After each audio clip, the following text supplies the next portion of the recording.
So I'm just putting the walkways on, and what I'm finding is it's easier to do it in small sections just because of the curve on the front of the bridge there. It's quite a difficult shape to get out of straight photo etch, but it is doable with a lot of patience.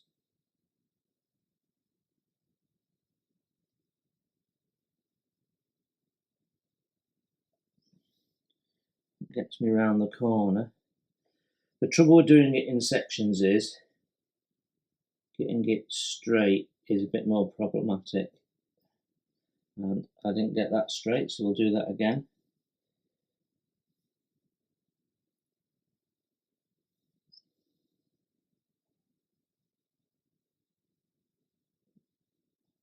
I'm using medium CA because it gives me a slightly increased drying time, so it's about 5 seconds, this particular glue.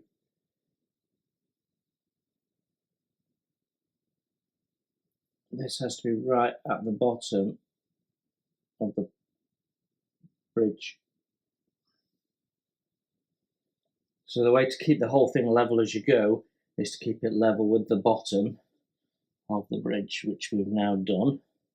So that gets us around the corner. So then we just have to patch this in. So as you can see from this one, it becomes quite a problem trying to bend it, and you get bits breaking off. So the whole thing is somewhat tricky.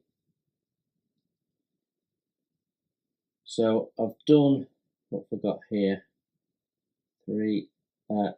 6 stanchions length. I'm just test fitting this one. Yeah, that seems okay. So this seems to be the optimum number, about 6. Any longer than that and it gets a little bit unwieldy.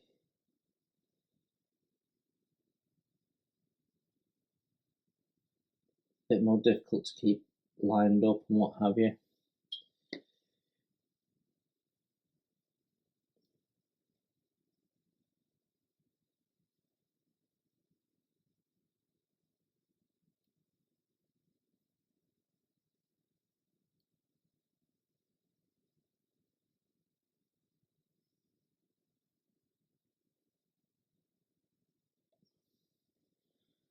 That's the next section on.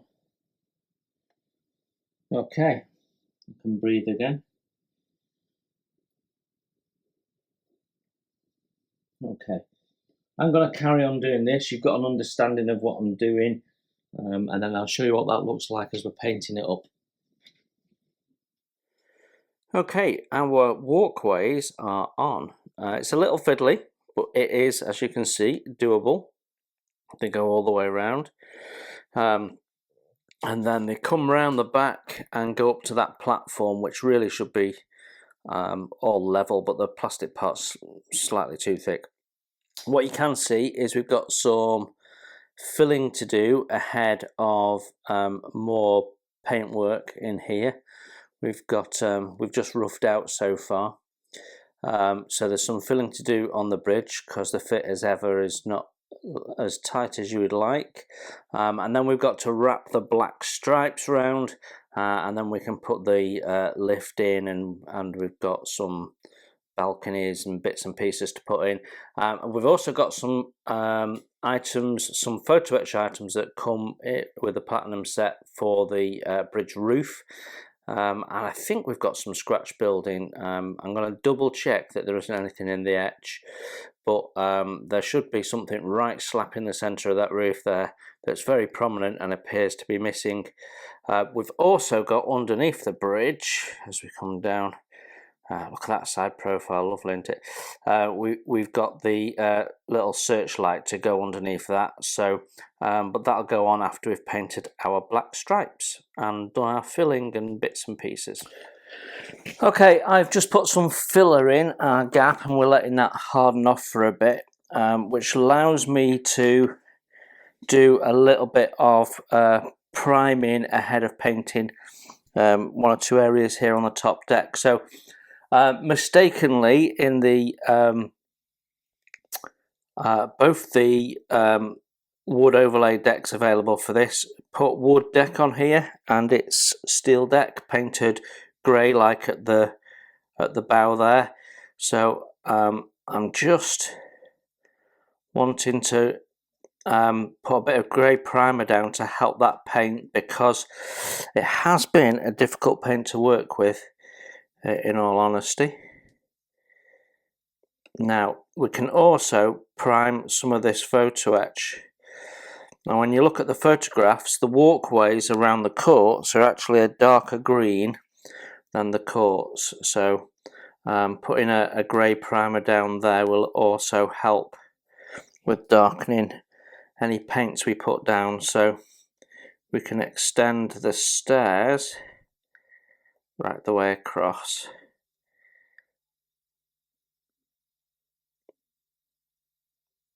And of course all the side walls are white.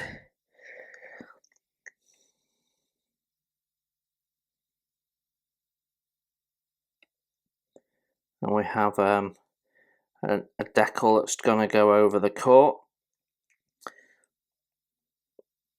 This is going to be probably the busiest area of the ship, other than the back areas, once we get all the chairs and stuff on. Well, once we get through this bit, actually, we are motoring then towards the finish line.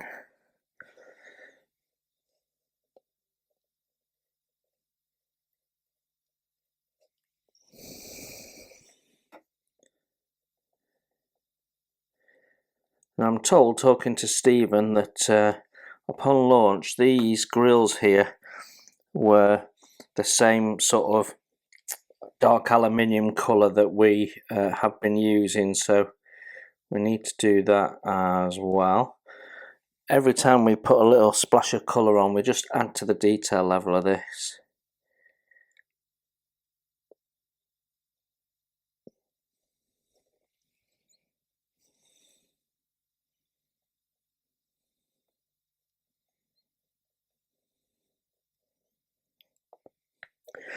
Also, I've got some little walkway areas just at the bottom of the lifts, which will also be grey, so I'm just going to pick those out in our grey primer as well.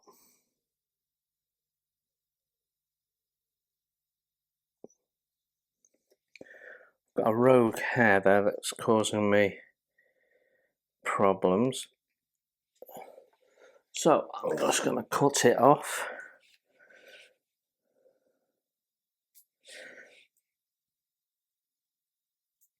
There we go. Right.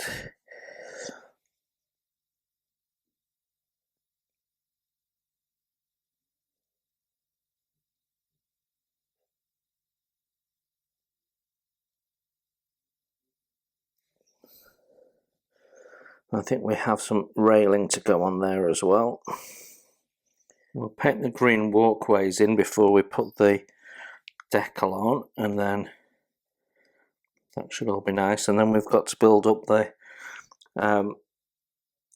net to go around it. Now there is some photo etch provided in the kit, because the original plastic kit has a clear plastic part for that, and I understand the thinking and probably does help, but the photo etch that you get is just the posts, so there's no net, and we really wanted to put the net on, so we have some photo etch mesh we're going to use.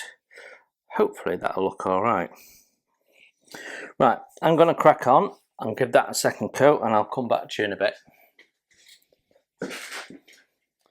Right, I have mixed some paint, the basis of which is 70833 bright green, and then we've added a little bit of black. I made a darker wash, and I'm just putting small amounts in to get it where I want, and I think I'm about where I want it to be now. So I'm just going to unload the brush so we don't make a mess. I'm going to go in and carefully paint this ahead of putting decals on, because I really want the decals on before the structure goes down, and we need to paint that in before the structure goes down. And I want to get the structure in before I put the things on the roof, so I don't knock it and just generally make a mess. So want to get the painting done basically.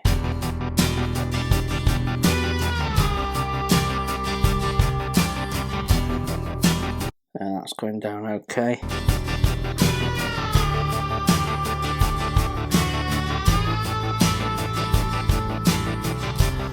Now the decal might not fit perfectly, so I'm just doing inside the area where the decal should go, just so that if there is a little bit of shortfall, we're nice and green underneath.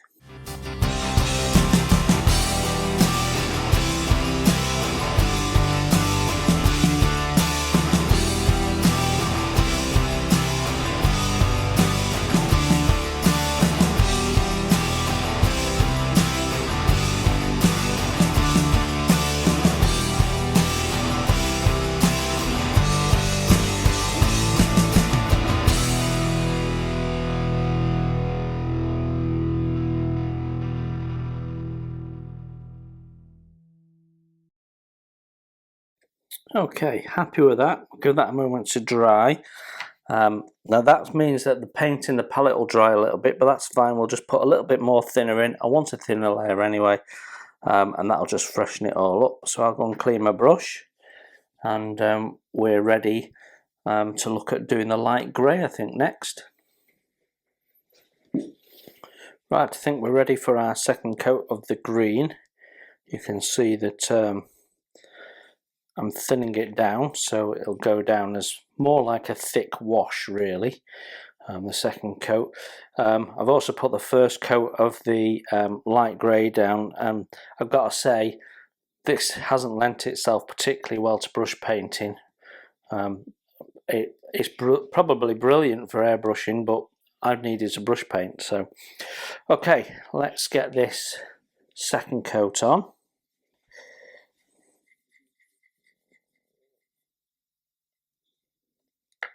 You can see that's a lot thinner.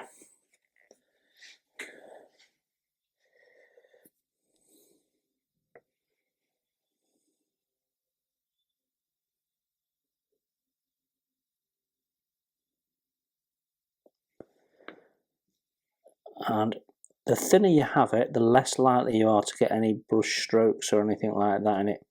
My rule of thumb when brush painting is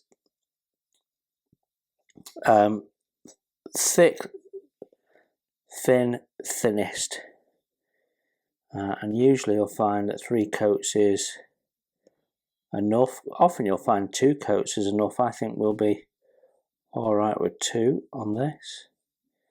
Now with Vallejo paints, you're much less likely to get brush strokes than in a lot of other paints, but it's all down to the thinning really. The thicker you have your paint, the more likely you are to get brush marks. Always better to build up thin layers when brush painting than try and slap it on in one coat. You're not painting a car. Now it's occurred to me that the decals, although they don't look it, might be a little bit more opaque than I thought, so I am just going to paint this whole area so that it's even. We don't want a dark patch underneath the decal, that would look wrong, so we'll just paint the whole thing in. We're not worried about quality of the job in the middle where the decal's going. Just want it covered.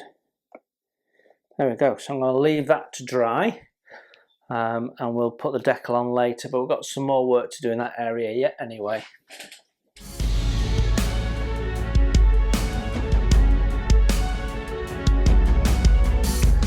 But before any new ship could be built, there was one underlying problem, and that's that there wasn't a dry dock big enough in the United Kingdom for the ships to be refitted and serviced. And so, after a lot of lobbying, the Southern Railway Company at Southampton, that ran the Southern Railway from Waterloo down to Southampton and beyond, they owned Southampton Docks at the time, and they agreed to build a new dry dock, which was to become the largest dry dock in the world, the famous King George V dry dock in Southampton. Now, the initial design for the first of the two new ships looked like this, and this, in many instances, looks very, very similar to the Berengaria. It's a modernised, rather staid incarnation, larger ship than the Berengaria, but nonetheless, the counter stern and the arrangement of the upper works and the like makes the ship very, very reminiscent of the Berengaria. And this ship would become the Queen Mary that eventually entered service in 1936. And we see here length of 310 metres, so slightly shorter than the Queen Mary 2, which is 345 metres long. The beam, 36 metres, Queen Mary 2 is 41, although Queen Mary only has a 10 metre draft, whereas the original Queen Mary 12.2. Gross tonnage, that measure of volume inside a ship, 81,237 tons. Displacement, the actual weight of the ship, about 82,000 tons. 4 sets of steam turbines driving quadruple screws with 160 shaft horsepower, speed of up to 32 knots.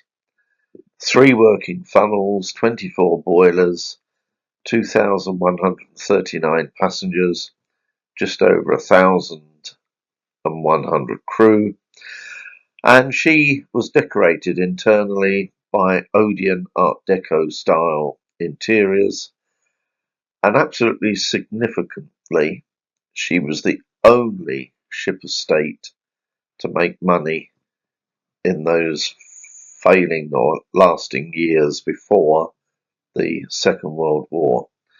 The Normandy of the French line, the Bremen and Europa of North German Lloyd, and all the other ships, the Italian ships like the Rex and the Conte de Savoia, they all required government subsidies in order to make themselves pay, whereas Queen Mary was able to generate profits in her own right. Here is the Queen Mary's arch rival, the Normandy, that actually entered service 1 year prior to her. And she was a revolutionary ship. She had turbo-electric engines, so the machinery side of things was very, very quiet. She was very, very spectacularly decorated, but she did suffer from very bad propeller vibration. Propeller design was still very much in its infancy, and the French line, like everybody else, didn't have computers and modern ship theory in order to design a propeller that wouldn't cavitate, and therefore she suffered badly from that respect. She was very well patronised in first class, but the second and third classes less so, and she cost almost twice as much to build as the Queen Mary because of the lavishness of her outfitting. Right, while all that's drying, we can get to grips with some plastic. We have 2 little spot lamps that are slung underneath the bridge area, so we need to get them cleaned up, and then we can have a look at the superstructure that goes just behind the bridge, behind the observation deck area. So there's all sorts of bits going in there. It's quite a busy area actually. So these are actually quite nicely detailed little searchlights, to be honest. You can see. Got quite well depicted those.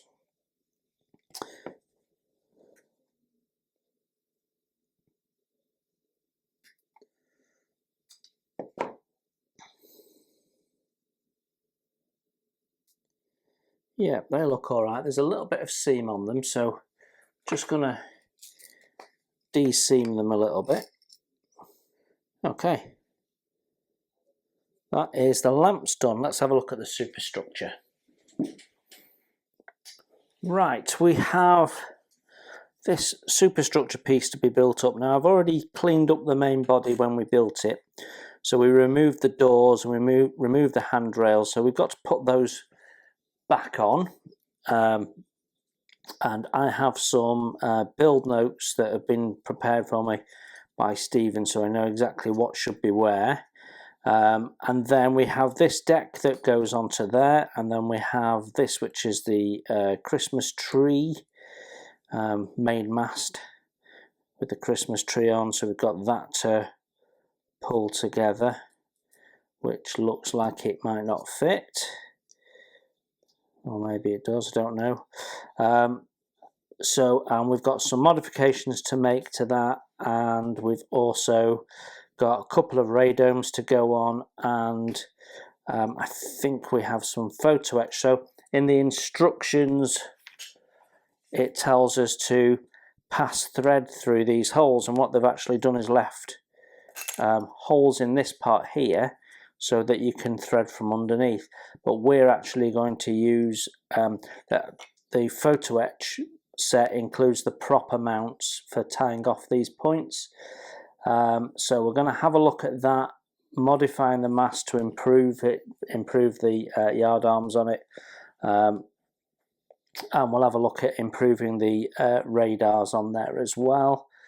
So we're going to treat that as done for now, ahead of painting. The deck here has a raised lip at the front and a raised lip all around that's square at the back. The front one we leave because there isn't any railing to go over that. We just have to take the seam off and make that nice and smooth. But this can come off because it's just positioning for the rails, and we'll obviously not need that. It won't look right if we leave that on, so that needs to come off. So we'll have a go at doing that first job, I think. So we'll just roughly take it off to start with.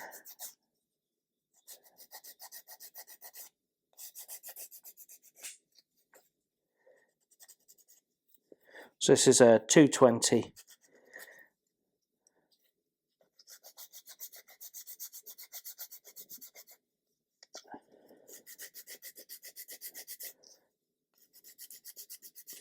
Not doing any major harm because it's quite hard, this plastic. But it's a bit big to get in for that bit there. And we're also going to use it just to level the front. We've got a little step where the seam is, and the bottom portion is thicker than the top portion, so just take the worst off and we'll clean it up and make it pretty in a minute.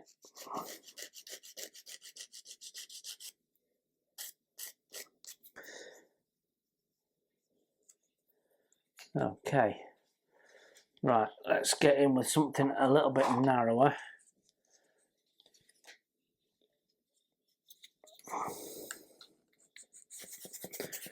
Keep ourselves tidy. Right, that is nice and clean and ready to go on, he says, spotting a bit that's not quite right.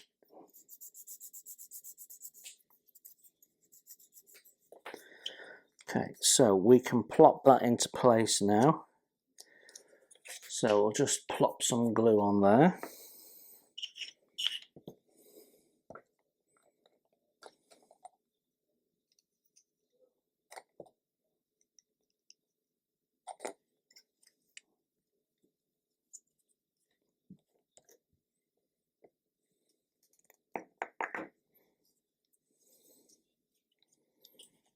Okay.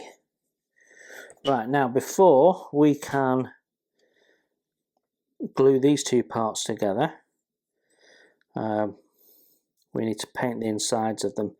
So they need to be painted black on the inside. We've got a big ejector pin to deal with and all sorts of stuff. So I'm going to clean the parts up first.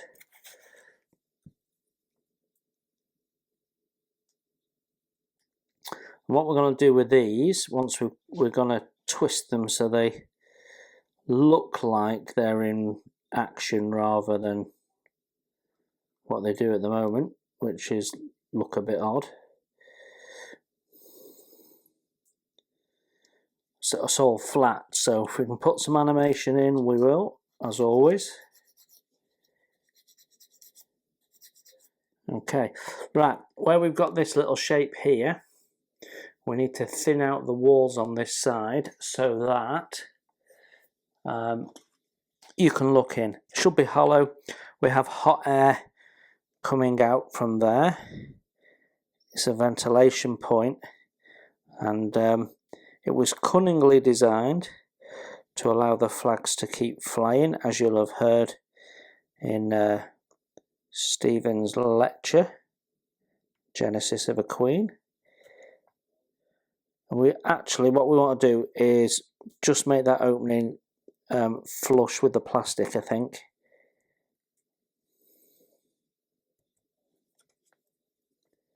If we do that on both sides, we should have a decent size opening. Okay, I'll just do the other side and then I'll come back to you when we're gluing together.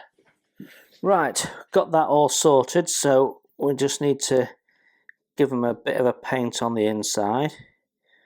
So I'm using up my Tamiya paints because I'm moving away from Tamiya paints. I won't be buying any more, so when I get opportunities like this, rather than using my good paints, I'll just use my Tamiya stuff. So that's it's semi-gloss black. This really should be matte, but won't matter. And we're just going to paint the base of it. It's unlikely we'll see it, but just in case.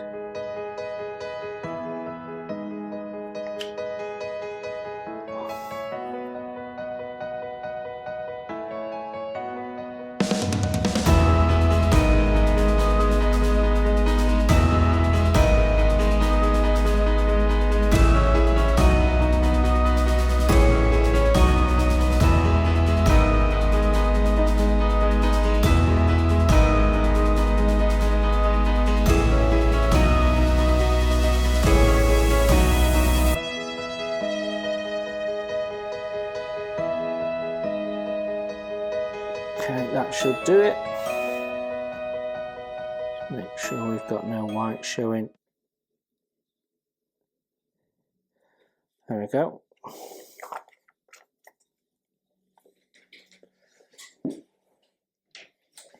Right, let's get these glued together. I've removed the location lugs, but actually you don't need them because the arms for the radars interlock, so you find the right depth through just putting those together, and then all you've got to do is align it and squeeze it together and you're good. So going to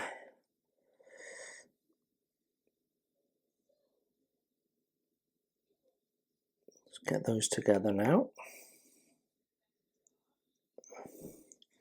Right, we'll let that dry and then we can give that a tidy up. Just going to check the fit. Yeah, that's all good. The foghorn that goes on here is tiny.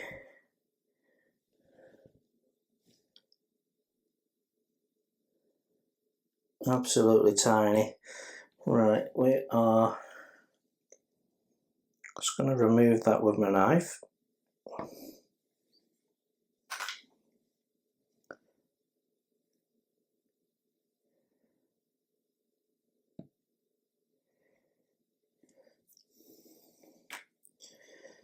Okay. Be careful not to put it on upside down.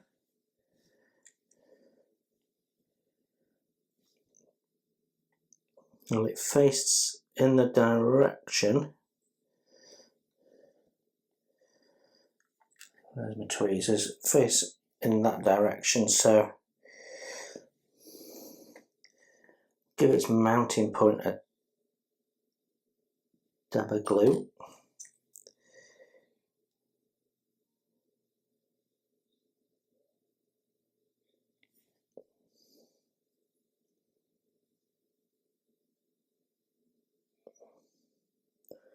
As I suspected, it's going to be tricky. Right, we have all sorts of bits of photo etch to put on this, and I want to build it all up and then we can spray paint it and then finish with some scratch detail afterwards. So, just before we glue this on, just make it an easier platform to work on. I'm just going to level them off where we cut the radars off.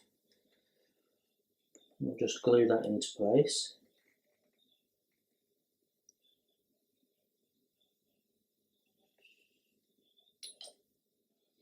Okay, so we need to look at the photo etch next. We're going to use the photo etch that came in the platinum set. So I just need to find it. Don't think it's on there because that's mainly railings. No.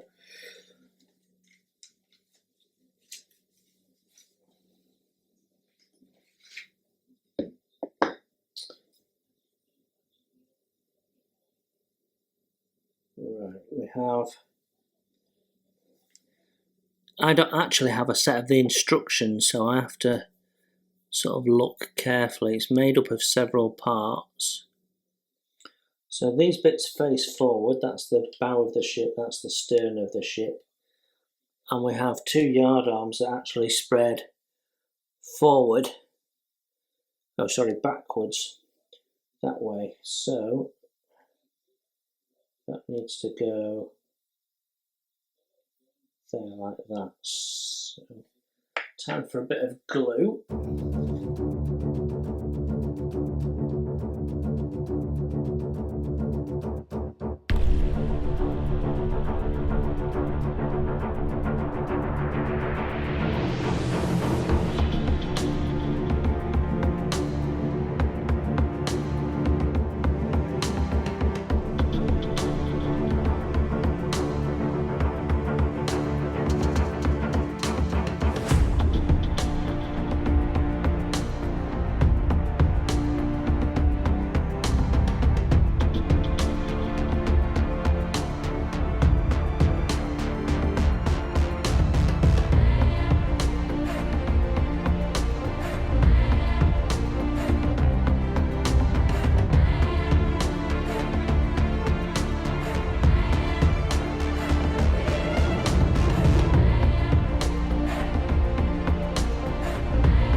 Okay, on. Right, now we have some more photo etch to go on top of that, which is for the yard arm, but I've already put that in, so I'm going to scrap that. So the next bit that goes on the top there is the kit part. So I'm going to remove this big pin and just leave a small one.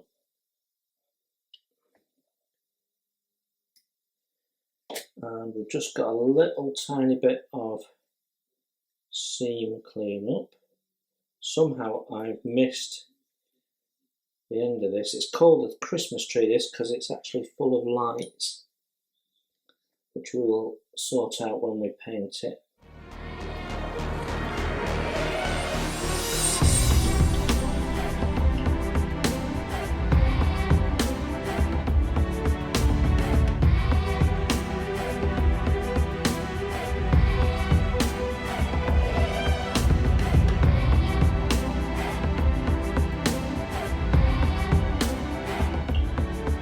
Okay, it's looking very ship-like. Right, I want to deal with, I don't know why I'm moving that out of the way, I want to deal with the photo etch that goes on the bottom as well. So we have railing and we have some other bits and pieces to put on. So 193 and 194. This is, what is it, we're on 20 to 4 in the afternoon, and it's gone quite humid this afternoon, so I'm only putting a small amount of glue out at a time.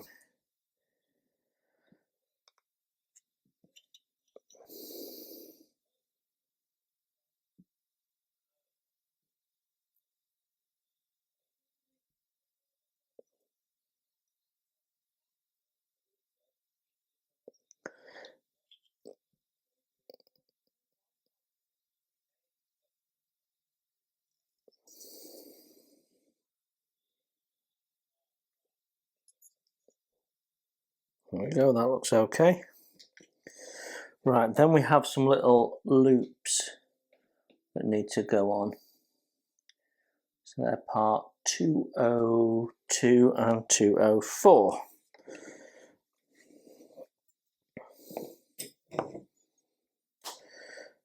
Okay.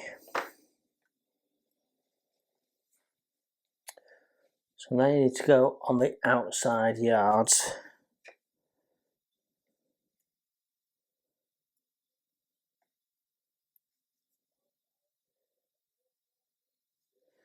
Let's just have a look at how they fit in terms of length.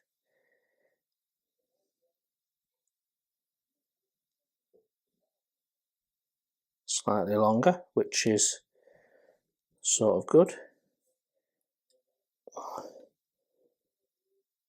See, second one is always the worst. Right, let's try that again.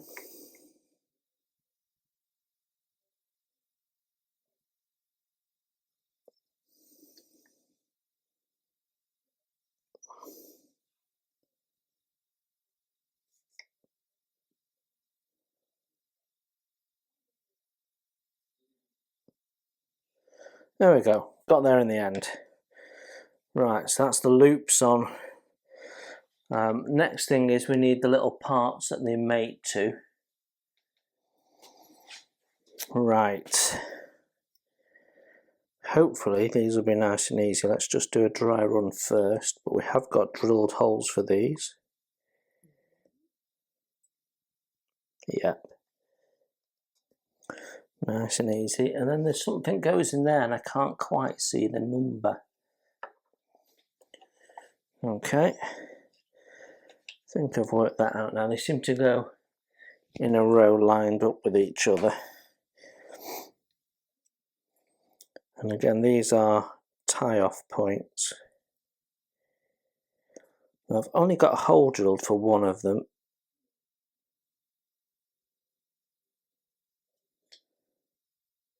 That's one.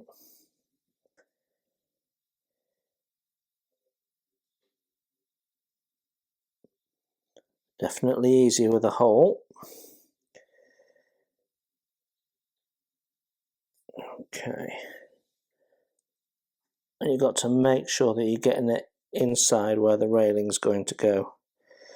So thankfully I still have a bit of a witness from sanding it away.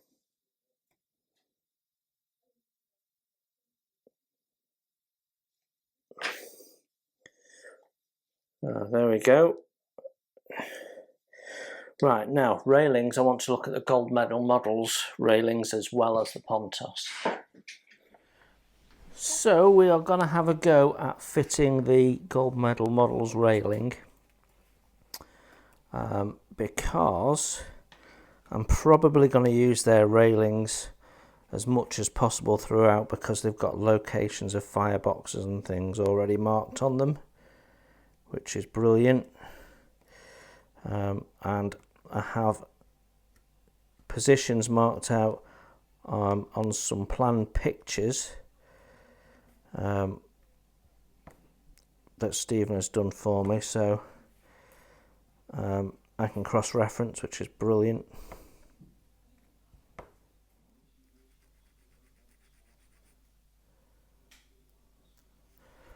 Okay, right, that's going to need a little bit of bending.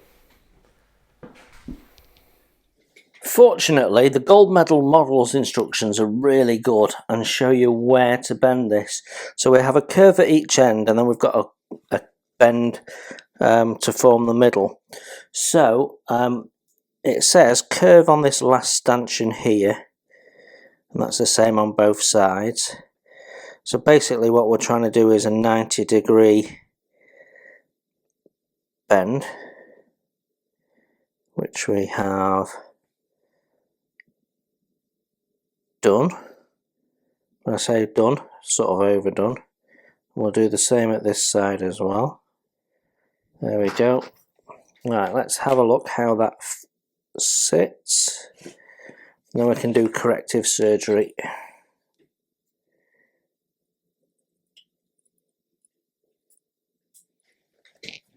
Well, it's not centered, so I'm going to have to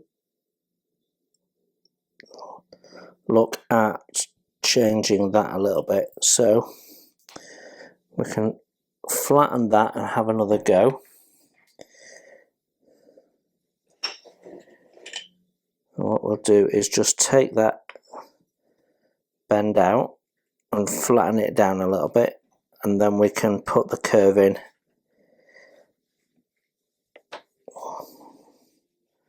Right, try and put a tighter curve in this time.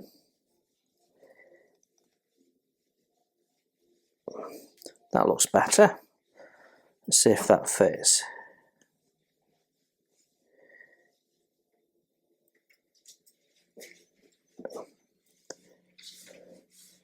Okay, so for me, that's not quite right to the actual ship. So, as I'm not happy with that, what we're going to do is do 27 off the Pontos set and just compare it. So, part 27 has some pre-bends in, and they go for a slightly different shape that looks not quite as accurate in some way. But let's have a look. So 27 is this one here.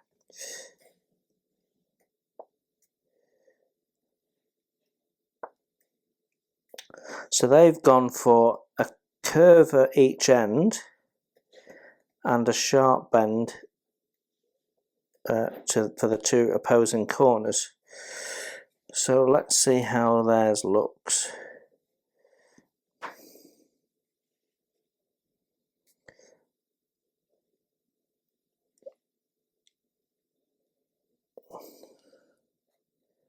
Well, for a start, it's a good bit wider. That's because the Ravel part was on the inside, and that wasn't accurate, and gold medal models appear to have emulated what they've done rather than what is correct. So let's just put a curve on the ends of these and see what happens. So what we're looking for is a nice gentle curve right on the end there. Get this out of my way. So let's have a look how that comes across when we put it on the part.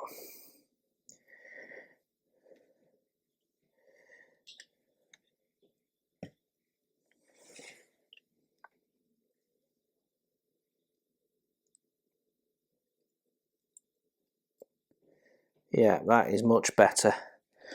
That's bob on that.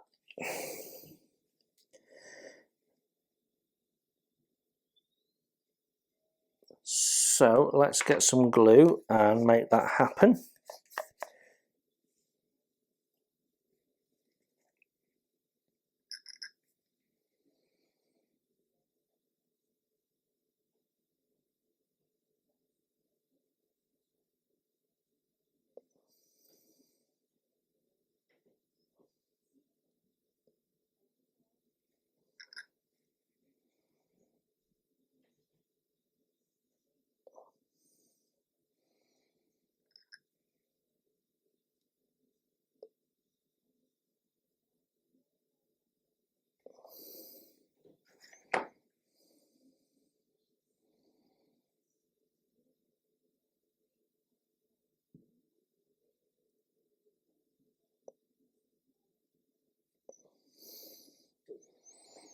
Okay, that's all good.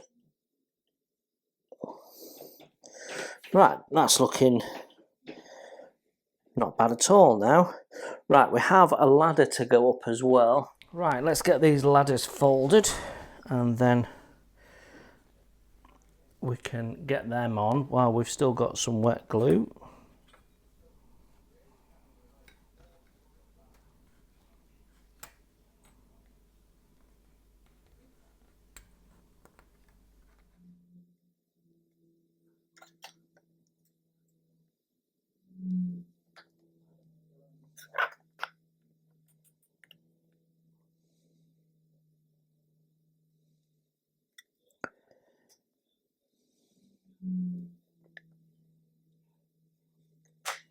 There we go.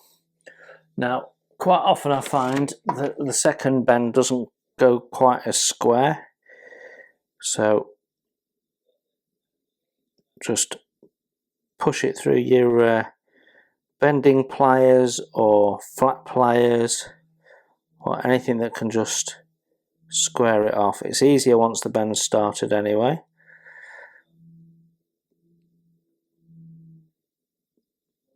There we go, that's our first ladder done. Right, let's have a look at how that's going to fit on. Yeah, straight on, no fuss on that side. Right, final parts to put onto this before we can paint it. We've got a couple of radomes to go there, and then we've got some radars to go at the back.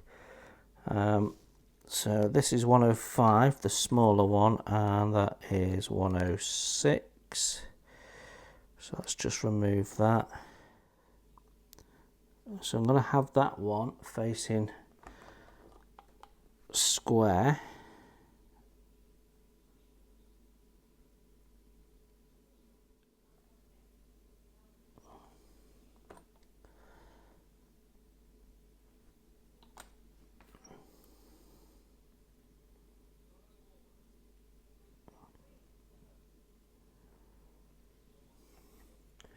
And then we've got the ones that we took out to clean up and put back in.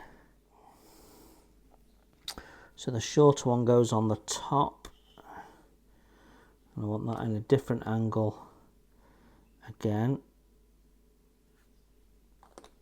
So I'm gonna, there we go.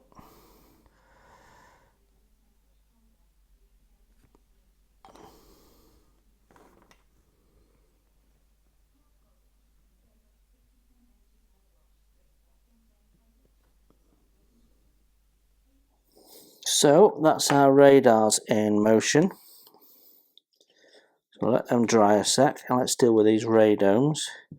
It's got a big ejection pin tab to remove.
Right, I'll just do this and then we'll get you in close and you can have a proper good look at it. There we go, that looks good. I am happy with that. And I think that's everything we can do ahead of painting. We've got doors and rails to go on. And then we've got to deal with the bar area. But let's get it on the ship and then you can have a close look.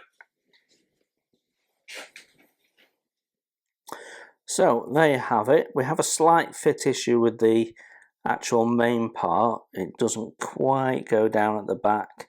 So I suspect we've got a bit of thinning out of the wall to do. A bit of scraping with a knife and that'll go in.